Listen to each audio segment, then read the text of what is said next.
The Little Peasant, a fairy tale by the Brothers Grimm.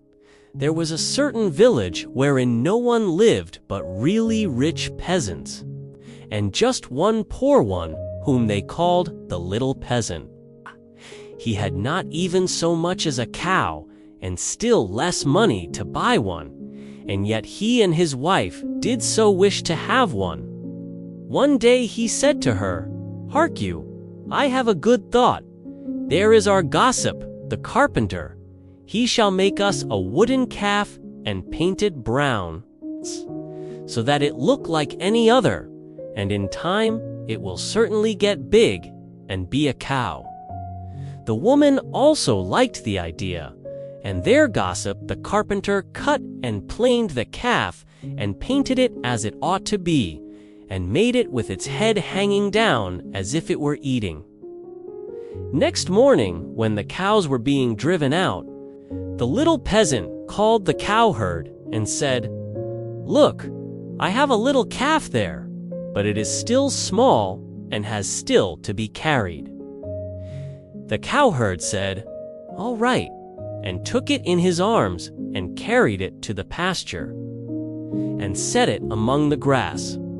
The little calf always remained standing like one which was eating.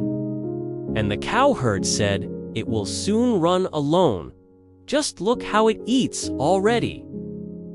At night, when he was going to drive the herd home again, he said to the calf, "If thou canst stand there and eat thy fill, thou canst also go on thy 4 legs.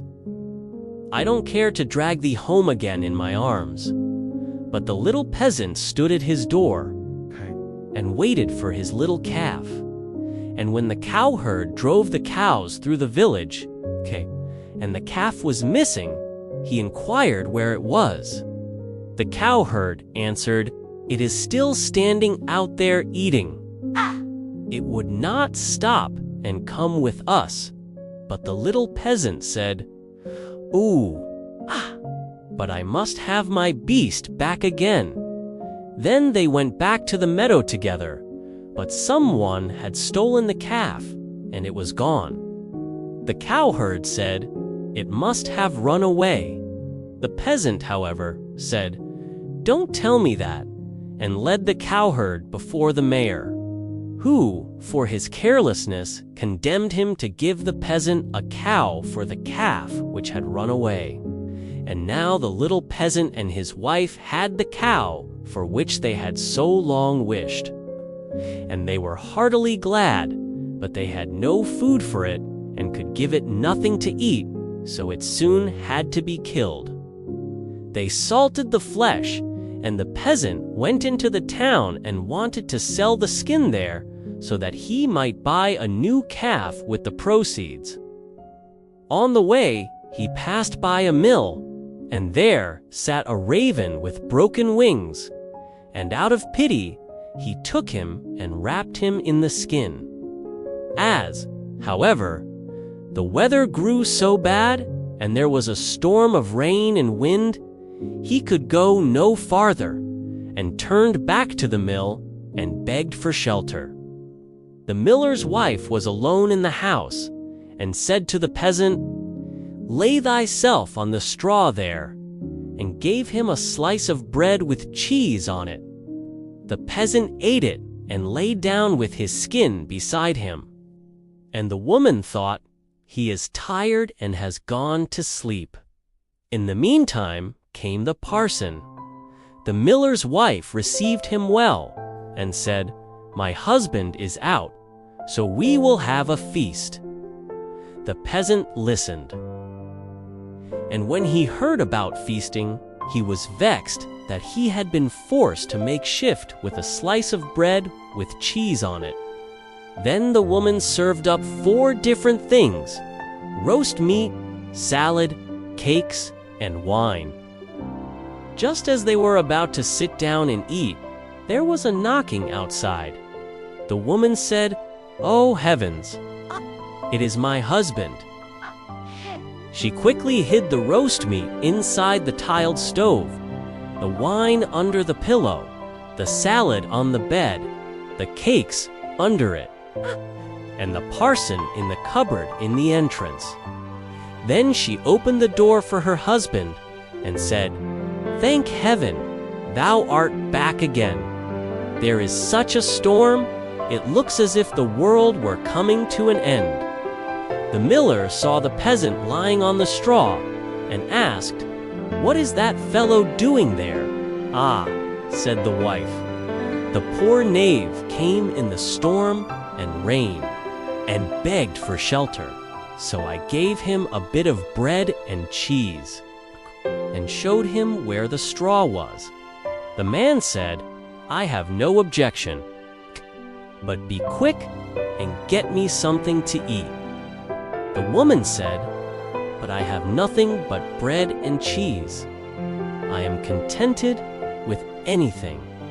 Replied the husband, "So far as I am concerned, bread and cheese will do," and looked at the peasant and said, "Come and eat some more with me." The peasant did not require to be invited twice, but got up and ate. After this, the miller saw the skin in which the raven was lying on the ground, and asked, "What hast thou there?" The peasant answered, "I have a soothsayer inside it. Can he foretell anything to me?" "Why not?" answered the peasant. "But he only says 4 things, and the 5th he keeps to himself." The miller was curious. "Tell," and said, "Let him foretell something for once." Then the peasant pinched the raven's head, so that he croaked and made a noise like krr, krr. The miller said, "What did he say?" The peasant answered, "In the first place, he says that there is some wine hidden under the pillow." "Bless me," cried the miller, and went there and found the wine. "Now go on," said he. The peasant made the raven croak again, and said, in the second place, "He says that there is some roast meat in the tiled stove." "Upon my word," cried the miller, and went thither and found the roast meat. The peasant made the raven prophesy still more, and said, "Thirdly, he says that there is some salad on the bed."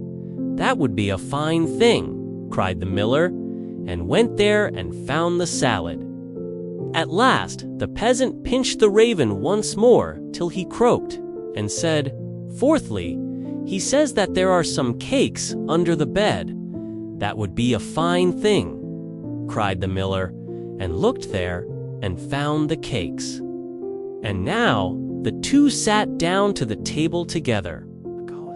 But the miller's wife was frightened to death and went to bed and took all the keys with her. The miller would have liked much to know the 5th, but the little peasant said, "First, we will quickly eat the 4 things, for the 5th is something bad." So they ate, and after that they bargained how much the miller was to give for the 5th prophecy, until they agreed on 300 thalers. Then the peasant once more pinched the raven's head till he croaked loudly. The miller asked, "What did he say?" The peasant replied, "He says that the devil is hiding outside there in the cupboard in the entrance." The miller said, "The devil must go out," and opened the house door. Then the woman was forced to give up the keys, and the peasant unlocked the cupboard. The parson ran out as fast as he could, and the miller said it was true. "I saw the black rascal with my own eyes." The peasant, however, made off next morning by daybreak with the 300 thalers. At home, the small peasant gradually launched out. He built a beautiful house, and the peasant said, "The small peasant has certainly been to the place where golden snow falls, and people carry the gold home in shovels." Then the small peasant was brought before the mayor, and bidden to say from whence his wealth came. He answered, I sold my cow's skin in the town for 300 thalers. When the peasants heard that, they too wished to enjoy this great profit, and ran home, killed all their cows, and stripped off their skins in order to sell them in the town to the greatest advantage. The mayor, however, said, "But my servant must go first." When she came to the merchant in the town, he did not give her more than 2 thalers for a skin. And when the others came, he did not give them so much, and said, "What can I do with all these skins?" Then the peasants were vexed that the small peasant should have thus overreached them, wanted to take vengeance on him, and accused him of this treachery before the mayor. The innocent little peasant was unanimously sentenced to death and was to be rolled into the water in a barrel pierced full of holes. He was led forth, and a priest was brought who was to say a mass for his soul. The others were all obliged to retire to a distance, and when the peasant looked at the priest, he recognized the man who had been with the miller's wife. He said to him, "I set you free from the cupboard, set me free from the barrel." At this same moment, up came with a flock of sheep. The very shepherd, who, as the peasant knew, had long been wishing to be mayor, so he cried with all his might, "No, I will not do it. If the whole world insists on it, I will not do it." The shepherd, hearing that, came up to him and asked, "What art thou about? What is it that thou wilt not do?" The peasant said, "They want to make me mayor, if I will but put myself in the barrel, but I will not do it." The shepherd said, "If nothing more than that is needful in order to be mayor, I would get into the barrel at once." The peasant said, "If thou wilt get in, thou wilt be mayor." The shepherd was willing, and got in, and the peasant shut the top down on him. Then he took the shepherd's flock for himself, and drove it away. The parson went to the crowd, and declared that the mass had been said. Then they came and rolled the barrel towards the water. When the barrel began to roll, the shepherd cried, "I am quite willing to be mayor." They believed no otherwise than that it was the peasant who was saying this, and answered, "That is what we intend. But first thou shalt look about thee a little down below there," and they rolled the barrel down into the water. After that, the peasants went home, and as they were entering the village, the small peasant also came quietly in, driving a flock of sheep and looking quite contented. Then the peasants were astonished, and said, "Peasant, from whence comest thou? Hast thou come out of the water?" "Yes, truly," replied the peasant. "I sank deep, deep down, until at last I got to the bottom. I pushed the bottom out of the barrel, and crept out, and there were pretty meadows on which a number of lambs were feeding. And from thence I brought this flock away with me." Said the peasants, "Are there any more there?" "Yes," said he, "more than I could do anything with." Then the peasants made up their minds that they too would fetch some sheep for themselves, flock apiece. But the mayor said, "I come first."